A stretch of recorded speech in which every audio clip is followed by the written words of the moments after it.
Kalau ngomongin transfer window, ada satu tim yang menurut gue tadi kita belum bahas, sengaja gue skip. Tim yang memang mentransformasi dirinya, mentransformasi timnya, bukan hanya secara personil tapi secara sistem bermain. Betul. Karena memang mereka raja Inggris, 7 tahun terakhir 5 piala, yaitu Manchester City. Tapi tahun lalu mereka menghadapi ujian yang besar karena Rodri cedera. Betul. Ada seperti kejenuhan di skuad karena sering juara. Akhirnya mereka harus rombak.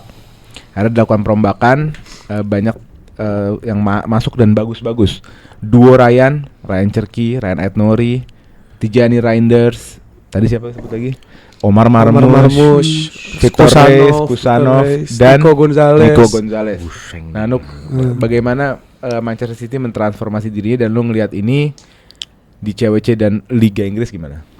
Mungkin dari segi makro managingnya si City ini menurut gue emang dia cepet tanggap ketika ada hal-hal yang menurut mereka itu salah gitu. Jadi kayak misalnya, padahal ini faktornya menurut gue cuman karena titik jenuh, nggak ada Rodri. Cuman dia bener-bener merombak semuanya seakan-akan ini masalah yang sangat besar, padahal cuma satu musim gitu. Cuman langsung dibuktikan dengan datengin pemain, begitupun juga datengin Pep Lijnders, Kolo Touré, sama satu lagi set piece coach itu gue lupa siapa namanya.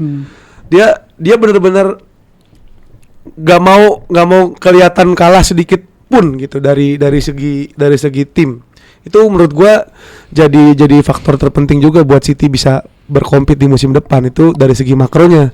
Cuman kalau dari segi mikronya yang gue lihat berkaca dengan match lawan Juventus kemarin semalam, dia sama sekali kan katanya don't change the winning team. Di City tuh everyone is winning team menurut gue. Jadi nggak ada satupun yang bakal jadi pakem starting line up. Tapi don't change the winning team itu biasanya dikatakan di saat timnya masih hijau panahnya ke atas. Tapi kalau di saat the winning team udah ngedrop, bubarin. Iya. Bubarin karena toxic akhirnya. Nah, akhirnya si City punya solusi terhadap hal tersebut. Jadi semua orang layak jadi starting line up. Jadi lo jangan berkecil hati kalau masuk bench. Jadi bakal semuanya dapat menit bermain karena kedalaman kita kurang lebih stratanya nggak sejauh itu. Gitu. Itu keren banget. Squad DP serem banget. Di tangan Pep memang nggak akan ada kejaminan first team sih. Iya. Ya gitu bisa lihat berapa musim. Back paling awal 2 musim pertama Akanji. Iya. Habis itu Ben Diaz. Iya. Akanjinya out ganti-ganti. Rodri oke lah. Enggak ada ganti. KDB pun in out. Sama Haaland in out. Haaland. Jadi lo emang dia di bawah Pep lo enggak ada jaminan. Enggak ada jaminan lo jadi line up. Kecuali di poin-poin yang emang enggak bisa diganti gitu. Iya. Dari 6 transfer tadi 7, mana yang menurut lo paling top? Menurut gue ada 2 nama. Menurut gue yang bisa langsung ngecun ke sistem, punya tactical knowledge yang tinggi. Kalau gue 3 sih. Dan langsung ngecun dan langsung menjadi kunci dan bisa jadi main week in week out. Tijani Reinders, Ryan Aït-Nouri, Omar Marmoush juga masuk lah. Itu juga enggak sih. Omar Marmoush ini lebih ke pembeda. Lebih ke pembeda. Masa sih? Enggak, Aït-Nouri ini suatu hal yang itu penyegaran buat City karena City nggak punya left back murni semenjak 2021. Jadi setelah 2021 left back iya Zinchenko lah, Guardiola kan bukan aslinya di situ, bukan maunya. Jadi Ryan Aït-Nouri ini bisa jadi pembeda juga buat akhirnya Pep goblok beli fullback anjing. Berapa tahun nggak punya fullback? Malah ketukar kanan, sekarang kanannya malah Nunes. Cuman surprisingly kemarin semalam lawan Juventus bagus juga. Ya Nunes emang oke. Iya, Nunes emang oke aja. Sistemnya ngecun aja, bukan yang terbang-terbang bukan. Biasanya kan pure right back kirinya tadi lo bilang. Sekarang malah ketukar kirinya ada pure left back, malah kanannya. Jadi nggak belanja kanan ya? Iya, terus kalau biasanya jadi ini merah. Terus ada asumsi kayak kenapa sih Rodri harus dipasang di Twitter tuh rame. Rodri kayaknya pas di CWC harus dipasang bubble wrap biar kayak nggak cedera lagi segala macam. Jangan gitulah. Karena harus dibiasakan juga. Namanya atlet kan nggak mungkin tiba-tiba langsung match yang intens gitu kan. Yeah. Jadi Rodri layak dimainin, bukan berarti kita harus jaga nih pemain seakan-akan ini pemain kuncinya nggak ada yang gantiin gitu. Ya, udah nggak takut Pep. Iya udah nggak takut. Anggap Rodri bermasalah setelah musim ini udah nggak takut. Iya udah nggak takut. Dan salah satu faktor yang menurut gue selain pembelian pemain yang gue yakin City ya bakal balik musim depan itu statistik menarik tuh ada yang bilang bahwa terakhir City lakuinnya adalah 13 bulan lalu, yaitu regaining possession di upfield itu sampai 11 sampai 13 kali atau 12 kali. Yeah. Yang Juve itu kan nggak dikasih build up, sudah di regain possessionnya. Ini nunjukin apa? Nunjukin intensitas itu udah balik. Balik ya. Nunjukin Sistem kohesifnya berjalan. Yeah. itu udah balik. Dan itu yang mereka nggak punya musim kemarin selain cedera Rodri adalah mungkin kalau cedera Rodri itu tetap cedera tapi intensitas itu masih ada, mungkin City nggak bakal anjlok di awal sebanyak itu. Cuma kan intensitas itu udah mulai balik setelah Marmoush datang, Nico Gonzalez datang, kan agak telat tuh, makanya mulai resultnya mulai bagus setelah Di akhir-akhir. Januari kan. Dan sekarang ini udah kelihatan City ini udah mulai balik. Tambah tadi Nugi dibilang Pep Linders itu nambahin jelas City main bakal lebih direct, lebih nggak neko-neko juga. Jadi bener-bener Dia berkaca banget sama, menurut gue ya, dia berkaca banget dengan gimana caranya PSG bisa memegang Eropa musim kemarin, musim ini. Jadi ternyata sepak bola yang dimainkan Pep ini udah bisa dibilang usang. Ternyata ada yang lebih baru lagi, yaitu yang punya Luis Enrique nih. Jadi dia cepet langsung beli orang-orang yang punya kapabilitas yang mungkin lebih dari pemain-pemain PSG. Punya speed, Iya, punya iya. pace. Cuma perbedaannya, gue takutnya Chelsea City akan balik kayak City yang menghadapi tim-tim low block lagi. Iya, balik ujung-ujungnya. lagi. Muter lagi. Tapi pas lawan Juve tadi ada loh. Ada lah. Ada lah. Ya itu ala Muter, sirkulasi kanan kiri. muter. Di babak pertama itu Juve low block. Tapi begini loh, yang dibedakan itu bukan dibedakan gini. Sebagaimana mereka mengambil resiko dalam membuat chance. Itu tuh bakal beda. Kayak chance yang dikasih ke Nunes yang Kalulu, itu kan berani banget passingnya tuh. Nunes lari langsung der. Ya itu kan karena Juve juga kebuka. Iya, Beda maksudnya- sama tim-tim yang bener low block. Ya berapat gitu. Ujung-ujungnya lebar lagi. Iya, Yang gue lihat muter dari Doku, Savinho dan Pep ini yang lebar. Bedanya sama PSG itu 2 winger dari lebar masuk ke dalam. Iya. Itu yang bikin dia serem. Iya. Kalau dia fullback yang di dalam. Kalau dia iya malah ini tetap melebar. Jadi ketika low block udah pada turun semua. Ujungnya muter musuhnya, lagi. Ujungnya di situ. Sirkulasi di tektok final third doang jadinya. Capek juga. Males sih Cuman nontonnya. emang jujur. dia mungkin punya Tijani, punya Rodri, Cherky. punya Cherky, bakal ada pemain yang berani long shot dari luar. Iya. Itu aja sih yang nambahin perbedaan. Oke, kalau ngomongin transfer, City punya saingan di PL. Liverpool yang sudah menjalankan transfer besar juga. 3 transfer besar ya, masif. Florian Wirtz, Jeremy Frimpong, dan Milos Kerkez. Pecah. 3-tiganya mengisi pos yang memang hilang. Harus, iya. Wirtz mengisi nomor 10 yang tidak ada dari tahun lalu. Szoboszlai tidak menjalankan perangnya dengan maksimal juga. Jadi Wirtz mengisi tempat yang kosong. Kerkez menggantikan Robo yang sudah turun beberapa tahun terakhir, dan Frimpong gantiin TAA. Nah sekarang kalau kita ngomongin Premier League, gue nggak mungkin ngomong cuma 2 nih. Apa namanya si kontendernya, yang ada yang marah. Arsenal juga kontender dong. Nah gimana kita lihat Arsenal di bursanya? Gimana ya? Apakah Arsenal bergerak layaknya seorang kontender di bursa? Gitu. Kan pertanyaannya itu. Yang kita tahu Arsenal nih, yang gue orang luar ya, yang gue tahu Arsenal missing puzzle-nya cuma seorang striker yang prolific gitu loh. Seorang striker yang subur, yang bisa menjadi andalan tumpuan lah. Dan sampai hari ini nggak ada gitu. Iya.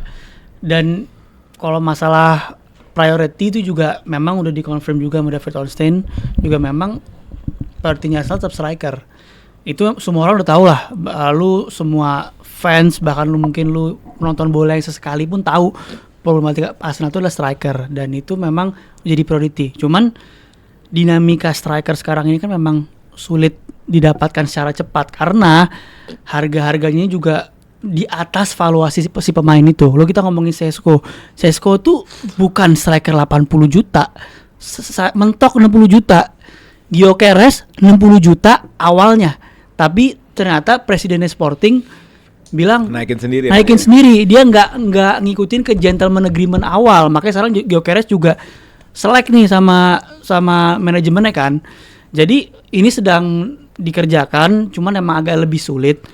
Tapi kalau kita ngomongin priority utama, kita kan juga jangan sampai ngilangin hal-hal fundamental. Hal-hal fundamental ini adalah dari belakang ke tengah.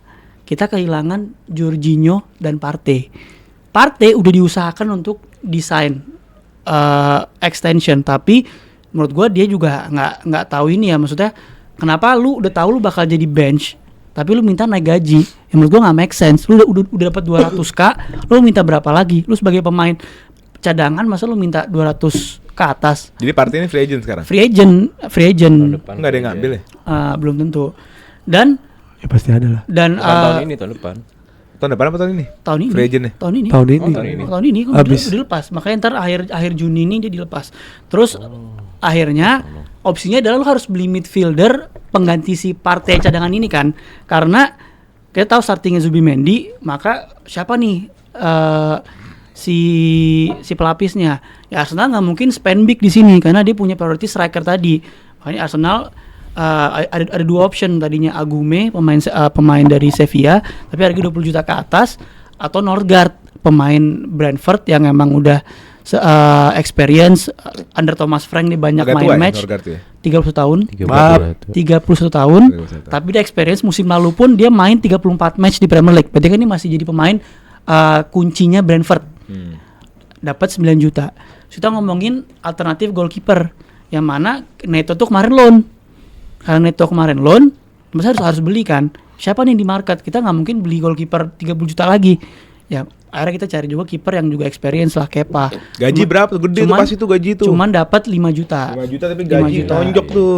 Kepa. 5 juta. Gaji nonjok tuh. Ya itu beda-beda kalkulasi lah. Tapi intinya adalah dapat 5 juta. Satu lagi Mosquera defender. Bang, defender kan udah nutup, Bang. Ya kita lihat musim lalu. Menurut gua si Arsenal juga butuh Pelapis. backup CB yang Iya, kualitasnya yang kualitasnya tinggi. Kurang lebih tipis-tipis. Ditambah Nggak ada soalnya. Gabriel kemarin baru cedera, masih dalam tahap recovery. Mosquera itu bagus loh. Timber juga tahap recovery. White belum balik ke performa aslinya. Tomiyasu nggak tahu kemana gitu kan, masih cedera. Jadi ya otomatis harus beli Mosquera gitu. Dan siapapun nanti. Nah sekarang ibaratnya tadi itu adalah appetizer lah, Le, dan semuanya nih appetizer. Lu selesaiin yang fundamental cepet nih, lu dapat 30 juta 3 pemain. Itu nggak akan ngilangin budget lo, karena lu pasti bakal jual pemain lagi kan dengan valuasi yang kurang lebih sama. Bakal tutup juga. Jadi main course tetap ada. Striker dan left wing tuh bahkan nomornya 3 forward, yang pasti 2 forward. Mungkin satu lagi option kalau masih ada budget. Ya kan rumornya Sesko atau Gyökeres, atau left wingnya Rodrigo yang terbaru Eze. Rumornya. Jadi ya tetap bakal, jadi menurut gua udah di state lah, dan Arteta nge-push juga untuk sebelum tur ke Hong Kong striker udah ada minimal. Feeling gue Gyökeres jadi sih. Jadi Kan ya Gyökeres gue baca kemarin terakhir Gyökeres udah ngotot. Udah nggak datang training dia. Iya udah ngotot mau cabut. Gila. Dan Arsenal, Gyökeres masih ngehold MU, dia bilang prioritas di Arsenal. Iya. Masa sih? Champions League. Oh, ngudak Champions League. itunya. Iya. Bukan Jadi ngudak feeling Amorimnya. Ya, kalau memang itu yang betul dari Arsenal, berarti Arsenal harusnya dan dapat Gyökeres harusnya bisa compete lah. Iyalah, Ya, makin seru sih kalau Arsenal tuh wajib, hukumnya wajib beli striker kelas A, wajib hukumnya. Iya. Karena Udahlah, kita habis bahas City sama Liverpool yang Gila-gilaan. gila-gilaan. Dia ganti pemain bintang dengan pemain bintang. Terus tiba-tiba dia beli pemain anggap Iya. siapa? Striker B. Jangan harap lo akan menang lagi. Ujung-ujungnya lo jadi Jesus lagi, jadi Havertz lagi. Jadi Merino lagi yang ngunci Itulah di depan. makanya gua kalau ditanya apakah lu prefer Sesko atau Gyökeres, gua selalu bilang gue tahu Sesko mungkin secara talenta wise lebih tinggi daripada Gyökeres. Secara orang ngomong, orang bicara soal dia lebih cocok sama skema Arteta. Kita butuh gol. Selama lu bisa nge-provide Gyökeres di box, itu juga bakal terjadi. Jadi ini bukan masalah lu cocok sama sistemnya, tapi lu adaptasi ke striker yang lu beli. City emang halal strikernya Pep? Bukan, strikernya Pep itu kan tipikal yang false nine. Tapi kenapa dia beli Haaland? Akhirnya Pep apa? Adaptasilah ke Haaland. Itu yang harus lakukan. Makanya gue prefer Gyökeres jujur, karena Gyökeres walaupun dia main di Liga Portugal, share numbers membuktikan 90 gol dari 100 match itu angka yang tinggi gitu. Lu cuma butuh provide dia, dan makanya gue lebih prefer juga Rodrigo dari siapa, dari mungkin dari nama-nama kayak Gittens atau Eze, karena Rodrigo pernah main di Madrid, proof lu bisa main di kasta tertinggi gitu loh. Kita butuh pemain yang kayak gitu-gitu, bukan pemain yang punya ceiling tinggi. Ada yang bilang katanya kalau lu miss Sesko ntar lu kayak miss Isak kan datang dari Sociedad kan ke Newcastle. Isak kan baru tumbuh juga 2 tahun lagi, maksudnya baru grow-nya tuh setahun 2 tahun. Kita butuh juara tahun depan. Gitu. Jadi ya Arjen parah nih kayaknya. Arjen. Arjen Iya, parah nih walaupun butuh gua juara. nggak akan Mau 4 tahun. walaupun kalau bisa beli Sesko pun gue nggak akan protes gimana ya selama beli Tapi gue tapi harus happy Arsenal karena gak akan second again sih. jadi Ada Liverpool City. Ada Liverpool City benar. Liverpool City Let's see. bakal galak. Dan masalahnya Chelsea timnya lumayan. Enggak lah, belanja, Chelsea oke. paling Gua- empat lagi. gue nggak takut MU Chelsea. belanja. Gue jujur ya, gue lebih takut Spurs juga MU akan daripada Chelsea. belanja.